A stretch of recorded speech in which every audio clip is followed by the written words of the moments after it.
Hello दोस्तों, स्वागत है आप सभी का एक और वीडियो में।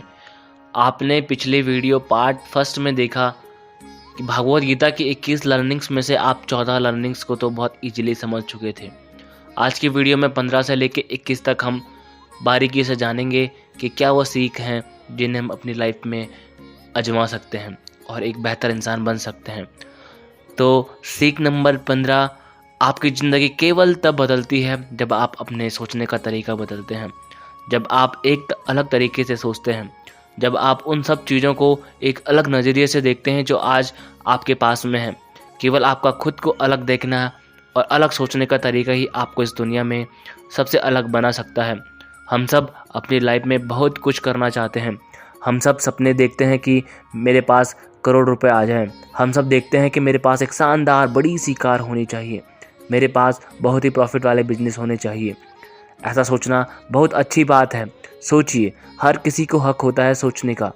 अगर आप एक अच्छी कल्पना कर सकते हैं तो ये एक बहुत बड़ा सबूत है कि आप अभी तक जिंदा हैं और अपनी ज़िंदगी को जी रहे हैं।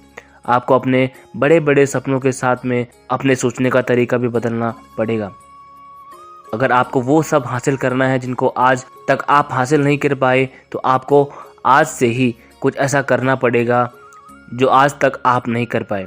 और यदि आप वही सोचते रहेंगे और वही करते रहेंगे जैसा आप आज तक करते आए हो, तो आपको इस बार भी वही मिलेगा जैसा आपको आज तक मिलता आया है। मतलब कि कुछ अलग पाने के लिए कुछ अलग करना पड़ता है।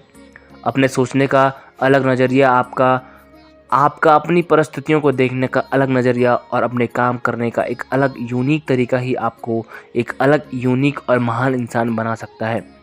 भगवद गीता की और इस वीडियो की 16वीं सीख है कि हमें लगता है कि मन को गुलाम बनाना मुश्किल है, लेकिन भगवान श्री कृष्ण कहते हैं कि इस दुनिया में ऐसा कुछ भी असंभव नहीं है जो हम नहीं कर सकते हैं। हम अपने दिमाग को, अपने विचारों को और अपने आप को खुद के वश में न कर सकते, बशर्ते अगर हम ऐसा करना चाहें तो।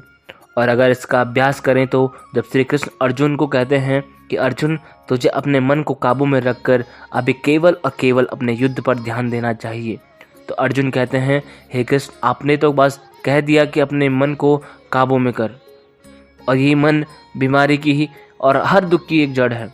पर ऐसा तो हो ही नहीं सकता कि मन काबू में हो सके।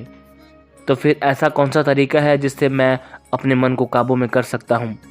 तब भगवान कृष्ण जवाब देते हैं कि दुनिया में ऐसा कोई काम नहीं है जिसको इंसान नहीं कर सकता। कभी सोचा था हम लोग मंगल पर या चांद पर चले जाएंगे, चले गए ना। असंभव कुछ भी नहीं होता। प्रयास से हर काम को सफल बनाया जा सकता है। अगर कोई किसी पहाड़ को फतह करना चाहता है और अगर वो ऐसा बार बार करने पर भी फेल हो रहा है, तो उसको अपनी कोशिश जारी रखनी चाहिए। उसको अपनी फेलियर की रेट को बढ़ानी चाहिए। किसी महान इंसान ने कहा है कि आपको केवल इस बात से मतलब होना चाहिए कि अगर मुझे इस पहाड़ पर चढ़ना है तो बस चढ़ना है। आपको इस बात से मतलब नहीं रखना चाहिए कि आपको 100 बार प्रैक्टिस करनी पड़ेगी, 1000 बार चांस लेना पड़ेगा। आपको चढ़ना है, मतलब आपको चढ़ना है। और जब आप प्रैक्टिस करेंगे तो ये मन का जो विचारों वाला पहाड़ है उसको भी आप अपने वश में कर लोगे। श्री कृष्ण कहते हैं कि अभ्यास से सब संभव है, अब चाहे वो कोई काम हो या फिर मन को काबू में करना हो। इस दुनिया में हर वो चीज़ जिसकी शुरुआत होती है उसका कभी ना कभी अंत जरूर होता है, और जब किसी भी चीज़ का अंत होता है तो ठीक वहीं पर एक नई शुरुआत भी होती है। और ये चक्र ऐसा ही चलता रहता है और ऐसा ही चलता आया है और आगे भी ऐसा ही चलता रहेगा। जब तक ये कायनात रहेगी तब तक ये चक्कर ऐसा ही चलता रहेगा। चक्र होती ही ऐसी चीज़ है जो कभी खत्म नहीं होती। This is never ending loop. आज आप बहुत खुश हो, कल आप थोड़ा बहुत खुश रहोगे, उसके बाद थोड़ा दुख आपको मिलना शुरू हो जाएगा, और फिर 3 दिन के बाद पूरी तरह से आप दुखी हो जाओगे। फिर कहीं से थोड़ी सी उम्मीद की किरण आएगी और आपको बेहतर महसूस होने लगेगा और आपको ये लगने लगेगा कि आपका अच्छा वक्त आ रहा है और आपको सुख मिलता रहेगा। एक समय आने पर आपका वो पीक पर होगा, लेकिन वहाँ पर भी आप कुछ पल ही रुक पाएंगे। पहाड़ की चोटी पर जाने के बाद में वहाँ से केवल नीचे आने का ही रास्ता बचता है और आपके सुख कम होने लगते हैं। फिर से this is never ending loop. आपको नीचे आना ही पड़ेगा। हर वो चीज़ जिसकी शुरुआत होती है उसका अंत होना निश्चित है, चाहे वो हमारा शरीर ही क्यों ना हो। हर वो चीज़ जिसका अंत होता है उसकी कभी ना कभी शुरुआत जरूर होगी, चाहे फिर वह उम्मीद क्यों ना हो। जो दुख के लम्हे या सुख के लम्हे आप आज जी रहे हो वो मैथमेटिक्स के कांस्टेंट नहीं हैं बल्कि वेरिएबल्स हैं। उनका कैरेक्टर है बदलना और वो अपना गुण नहीं छोड़ते। इसलिए सुख और दुख की फीलिंग्स वाले चक्कर में मत पड़िए और हमेशा शांत रहने की कोशिश कीजिए, चाहे कितना ही सुख हो या फिर चाहे कितना ही दुख हो। तो ये थी हमारी 17वीं सीख वीडियो की। और भागवत गीता की 18वीं सीख है कि हमारे शरीर से बड़ी हमारी इंद्रियां होती हैं, हमारी इंद्रियों से बड़े हमारे विचार होते हैं, हमारे विचारों से बड़ी हमारी बुद्धिमानी होती है। जो हमारी बुद्धि से भी ऊपर है उसको कहते हैं आत्मा।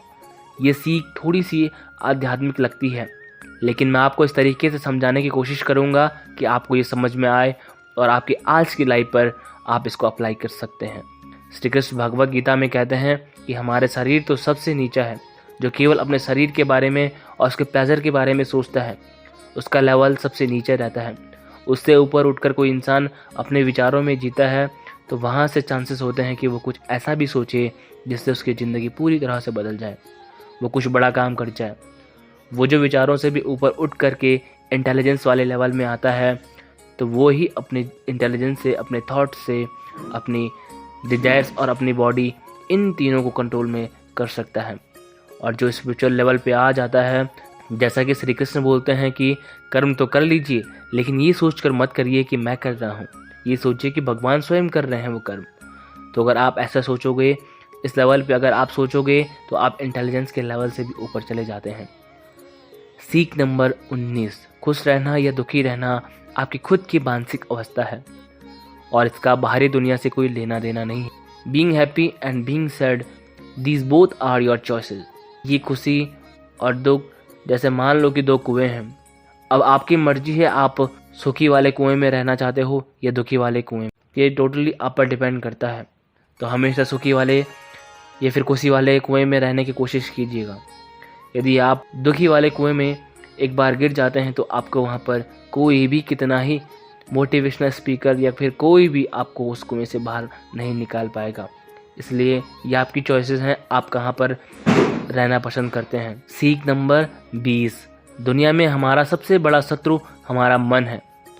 अगर हम उसको वश में नहीं रख पाते हैं तो एक बार ज़रा सोचिए कि हर इंसान मेहनत क्यों नहीं कर पाता, हर इंसान खुश क्यों नहीं रह पाता, हर इंसान सक्सेस हासिल क्यों नहीं कर पाता, क्योंकि हर कोई अपने मन को काबू में नहीं रख पाता। ये मन हमारा सबसे बड़ा शत्रु है। अगर ये हमारे काबू से बाहर निकल जाए तो एक ऐसी चिड़िया है जिसको पकड़ने में अच्छे अच्छे लोगों ने पसीने निकाल दिए हैं।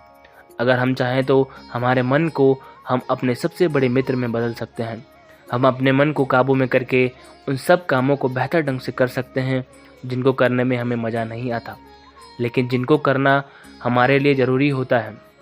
जी हाँ, मैं बात कर रहा हूँ सेल्फ डिसिप्लिन की। अगर हम सेल्फ डिसिप्लिन रहते हैं तो हमारे लिए इस दुनिया में कुछ भी पाना मुमकिन है।